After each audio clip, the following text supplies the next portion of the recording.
ಇವತ್ತಿನ ವಿಡಿಯೋದಾಗ ನಾನು ನಿಮ್ಗೆ ತಿಳಿಸ್ಕೊಡ್ತೀನಿ ಪ್ರೀ ಮೆಚ್ಯೂರ್ ಇಜಾಕ್ಯುಲೇಷನ್ ಬಗ್ಗೆ, ಅಂದ್ರೆ ವೀರ್ಯ ಶೀಘ್ರ ಪತನದ ಬಗ್ಗೆ.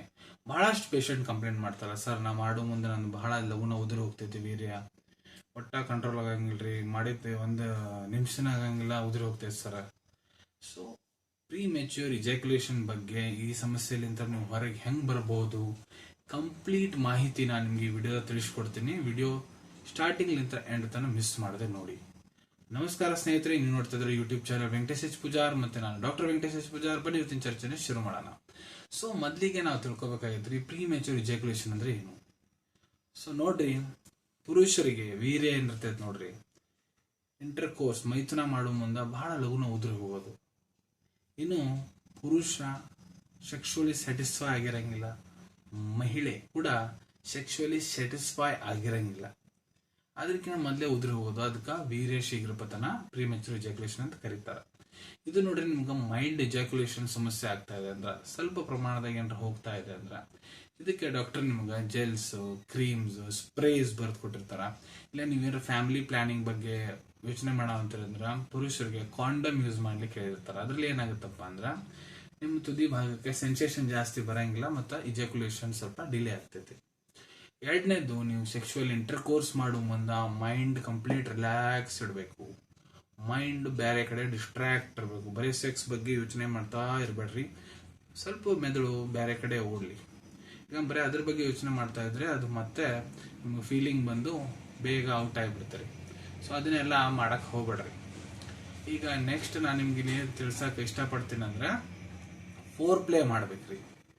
ನಾವು ಇಮಿಡಿಯೇಟ್ಲಿ ಇಂಟರ್ ಕೋರ್ಸಿಗೆ ಹೋಗ್ಬಿಡ್ತೀವಿ, ಡೈರೆಕ್ಟ್ ಮಾಡಕ್ ಅರ್ಜೆಂಟ್ನಾಗ ಇರ್ತೀವಿ. ಒಟ್ಟು ಬಂದ ತಕ್ಷಣ ಇಂಟರ್ ಕೋರ್ಸ್ ಮಾಡಿಬಿಡೋದು, ಲಘು ಲಘು ಮುಗಿಸ್ಬಿಡೋಣ ಅಂತ ಇರ್ತೈತಿ.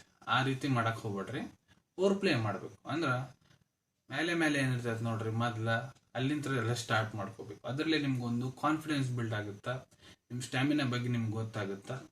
ಇಲ್ಲ ಏನಾಗುತ್ತಾ, ಅರ್ಜೆಂಟ್ ಬರ್ತೀವಿ, ಅವಸರದಾಗಿರ್ತೀವಿ, ಲಘುನ ಫೀಲಿಂಗ್ಸ್ ಬಂದ್ಬಿಡ್ತಾವೆ, ಇಜಾಕ್ಯುಲೇಟ್ ಆಗಿಬಿಡ್ತೈತಿ. ಸೊ ಆ ರೀತಿ ಮಾಡಕ್ ಹೋಗ್ಬಿಡ್ರಿ. ಮತ್ತ ಹೊಸದಾಗಿ ಮ್ಯಾರಿಡ್ ಕಪಲ್ಸ್ ಇರ್ತಾರ ನೋಡ್ರಿ, ನವ ವಿವಾಹಿತ ಜೋಡ, ಅವ್ರಿಗೆ ಈ ಸಮಸ್ಯೆ ಬಹಳ ಕಾಡ್ತೈತಿ. ಯಾಕಂದ್ರ ನಾವು ಮೂವೀಸ್, ವೆಬ್ ಸೀರೀಸ್, ಇಲ್ಲ ಏನರ ವಿಡಿಯೋಸ್ ಮೊಬೈಲ್ನ ನೋಡ್ತೀವಲ್ಲ, ಅವು ನೀವು ನೋಡಿ ಬಹಳ ತಪ್ಪು ಕಲ್ಪನೆ ಮಾಡ್ಕೊಂಡ್ಬಿಟ್ಟಿರ್ತೀರಿ ನಮ್ಮ ಮೆದುಳದಾಗ.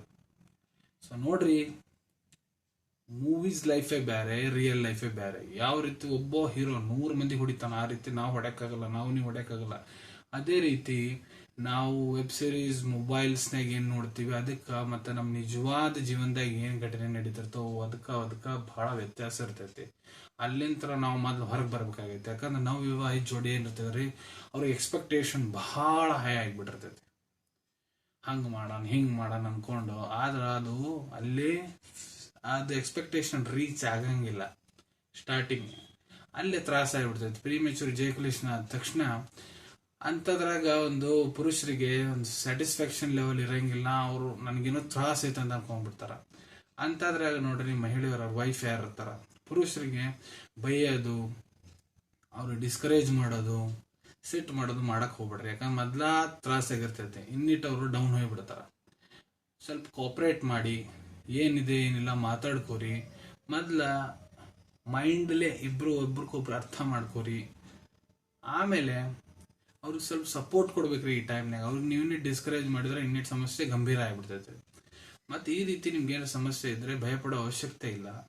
ಅದು ಎಕ್ಸೆಸಿವ್ ಸ್ಟ್ರೆಸ್, ಟೆನ್ಷನ್ಸ್ ತಗೊಂಡು, ಯಾಕಂದ್ರ ಅಲ್ಲಿ ನೋಡೋದು ಬೇರೆ, ಇಲ್ಲಿ ಮಾಡೋದು ಬೇರೆ ಆಗಿಬಿಡ್ತೈತೆ. ಅದ್ರ ಸಂಬಂಧ ಡಿಸ್ಕರೇಜ್ ಆಗಿಬಿಡ್ತಾರೆ ಪುರುಷರು ಕೂಡ. ಸೊ ಅಲ್ಲಿಂದ ಹೊರಗೆ ಬರ್ರಿ, ನಿಜ ಜೀವನದಾಗ ಬೇರೆ ನಡೀತಿರ್ತಾವ್ರಿ.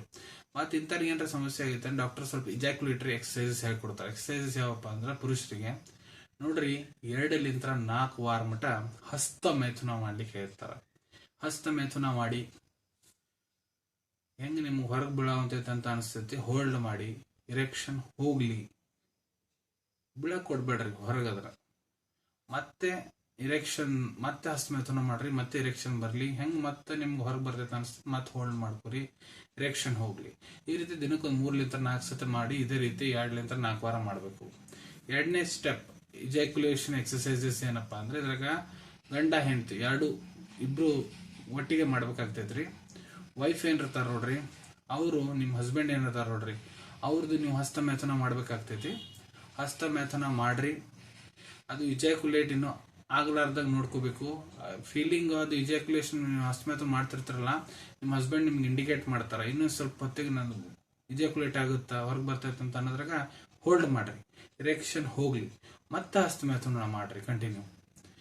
ಈ ರೀತಿ ದಿನಕ್ಕೊಂದು 2-3 ಸತಿ ಮಾಡ್ಬೇಕ್ರಿ. ಇದು 2-4 ವಾರ ಮಟ ಮಾಡಬೇಕು, ಹಸ್ಬೆಂಡ್ ವೈಫ್ ಸೇರ್ಕೊಂಡು. ಮತ್ತು 3ನೇ ಸ್ಟೆಪ್ ಎಕ್ಸಸೈಸ್ ಏನಪ್ಪಾ ಅಂದ್ರೆ ಮೈಥುನ ಮಾಡಬೇಕು. ಹಸ್ಬೆಂಡ್ ವೈಫು ಪಾರ್ಟ್ನರ್ಸ್ ಏನಾದ್ರ ಮೈಥುನ ಮಾಡಬೇಕು. ಮೈಥುನ ಸೆಕ್ಷುವಲ್ ಇಂಟರ್ಕೋರ್ಸ್ ಮಾಡಬೇಕು. ಮಾಡೋ ಹೊತ್ನ್ಯಾಗ ಹಸ್ಬೆಂಡಿಗೆ, ಪುರುಷರಿಗೆ ಫೀಲಿಂಗ್ ಬರ್ತೈತ್ರಿ, ಮೊದಲ ಇಜಾಕ್ಯುಲೇಷನ್ ಆಗಕ್ ಬರ್ತೈತಂತ. ಆವಾಗೇ ನೀವು ರಿಲ್ಯಾಕ್ಸ್ ಆಗಬೇಕು, ಮೈಂಡ್ ರಿಲ್ಯಾಕ್ಸ್ ಮಾಡ್ಕೋಬೇಕು, ಬೇರೆ ಕಡೆ ಡಿಸ್ಟ್ರಾಕ್ಟ್ ಮಾಡ್ಕೋಬೇಕು, ಹೋಲ್ಡ್ ಆನ್ ಮಾಡ್ಕೋಬೇಕು. ಹೋಲ್ಡ್ ಆನ್ ಮಾಡ್ಕೊರಿ, ಇರೆಕ್ಷನ್ ಹೋಗ್ಲಿ, ಇಜಾಕ್ಯುಲೇಷನ್ ಆಗಕ್ಕೆ ಬಿಡಬೇಡ್ದು. ಮತ್ತೆ ಸ್ವಲ್ಪ ಹೊತ್ತು ಮತ್ತೆ ರೀಸ್ಟಾರ್ಟ್ ಮಾಡ್ಕೊರಿ. ಇಲ್ಲ ನೀವು ಇಂಟರ್ಕೋರ್ಸ್ ಮಾಡೋ ಮುಂದೆ ನಿಮ್ಗೆ ಇಜಾಕ್ಯುಲೇಷನ್ ಆಗುತ್ತಂತ ಫೀಲಿಂಗ್ ಬಂತಂದ್ರ ಹೋಲ್ಡ್ ಮಾಡ್ರಿ, ಸ್ವಲ್ಪ ಹೊರಗಡೆ ಬರ್ರಿ, ಇರೆಕ್ಷನ್ ಹೋಗ್ಲಿ, ಮತ್ತೆ ಇಂಟರ್ಕೋರ್ಸ್ ಕಂಟಿನ್ಯೂ ಮಾಡ್ಕೊರಿ. ಈ ರೀತಿ ಮಾಡ್ಬೋದು. ಈ ರೀತಿ ಎಕ್ಸಸೈಸ್ 5-6 ತಿಂಗಳ ಮಟ್ಟ ಮಾಡ್ಬೇಕ್ರಿ. ಇದಕ್ಕೆ ನಿಮ್ಗೆ ಬಹಳ ಒಳ್ಳೆ ಬೆನಿಫಿಟ್ ಸಿಗ್ತೈತಿ. ಮತ್ತೆ ನೋಡ್ರಿ, ಈ ಸಮಸ್ಯೆ ಬಹಳ ನಿಮ್ಗೆ ತ್ರಾಸ ಕೊಡಾಕ್ ಹೊಂತೈತಿ, ಇಬ್ರು ಪಾರ್ಟ್ನರ್ಸಿಗೆ ಬಹಳ ಸಮಸ್ಯೆ ಆಗುವಂತೈತಿ. ಇದ್ರ ಸಂಬಂಧ ಅಂದ್ರ ಡಾಕ್ಟ್ರಿಗೆ ಭೇಟಿ ನೀಡ್ರಿ, ಡಾಕ್ಟರ್ ಕಡೆ ಕೌನ್ಸಿಲಿಂಗ್ ಪಡ್ಕೊರಿ. ಡಾಕ್ಟರ್ ನಿಮ್ಗೆ ಒಳ್ಳೆ ರೀತಿಯಿಂದ ತಿಳಿಸ್ಕೊಡ್ತಾರ, ಸಮಸ್ಯೆ ಎಲ್ಲೈತನ ತಿಳಿಸ್ಕೊಡ್ತಾರ. ರಿಲೇಟೆಡ್ ಇನ್ವೆಸ್ಟಿಗೇಷನ್ ಮಾಡಕ್ ಹೇಳ್ತಾರ. ಇನ್ವೆಸ್ಟಿಗೇಷನ್ ಏನಾರ ಸಮಸ್ಯೆ ಇದ್ರೆ ಅದನ್ನು ತಿಳಿಸ್ಕೊಡ್ತಾರ. ಮತ್ತೆ ಇದಕ್ಕೆ ಸಂಬಂಧಿತ ನಿಮ್ಗೆ ಮೆಡಿಸಿನ್ಸ್ ಎಲ್ಲ ಕೊಡ್ತಾರ್ರಿ. ಅದರಲ್ಲೇ ನಿಮ್ಗೆ ಈ ಸಮಸ್ಯೆ ಏನೈತೆ ನೋಡ್ರಿ ಬೇಗ ವಾಸಿ ಆಗ್ತೈತಿ. ಸೊ ಅನ್ಕೊಂತೀನಿ ಈ ವಿಡಿಯೋದಾಗ ಪ್ರೀಮೆಚೂರ್ ಇಜಾಕ್ಯುಲೇಷನ್ ಬಗ್ಗೆ ನಾ ಏನು ಮಾಹಿತಿ ನಿಮ್ಮೆಲ್ಲರಿಗೆ ಶೇರ್ ಮಾಡಿದ್ದೀನಿ ಎಲ್ಲ ನಿಮ್ಗೆ ಬಹಳ ಒಳ್ಳೆ ರೀತಿಯಿಂದ ಅರ್ಥ ಆಗಿರಬೇಕು.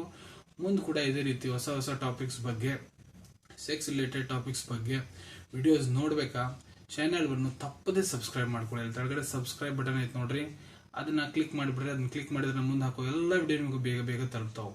ವಿಡಿಯೋ ಇಷ್ಟ ಆಗಿದೆ ಲೈಕ್ ಬಟನ್ನ ಪ್ರೆಸ್ ಮಾಡಿ, ಮತ್ತು ಈ ವಿಡಿಯೋ ಆದಷ್ಟು ನಿಮ್ಮ ಸ್ನೇಹಿತರ ಜೊತೆಗೆ ಶೇರ್ ಮಾಡಿ. ಈ ವಿಡಿಯೋ ನೋಡಾದ್ಮೇಲೆ ಕೂಡ ಮನಸ್ಸಿನಾಗ ಏನಾರ ಡೌಟ್ ಇದೆಯಾ ಕಮೆಂಟ್ ಸೆಕ್ಷನಲ್ಲಿ ಕಮೆಂಟ್ ಮಾಡಿ, ನಾನು ಅದಕ್ಕೆ ಉತ್ತರ ಕೊಡಲಿಕ್ಕೆ ಪ್ರಯತ್ನ ಮಾಡ್ತೀನಿ.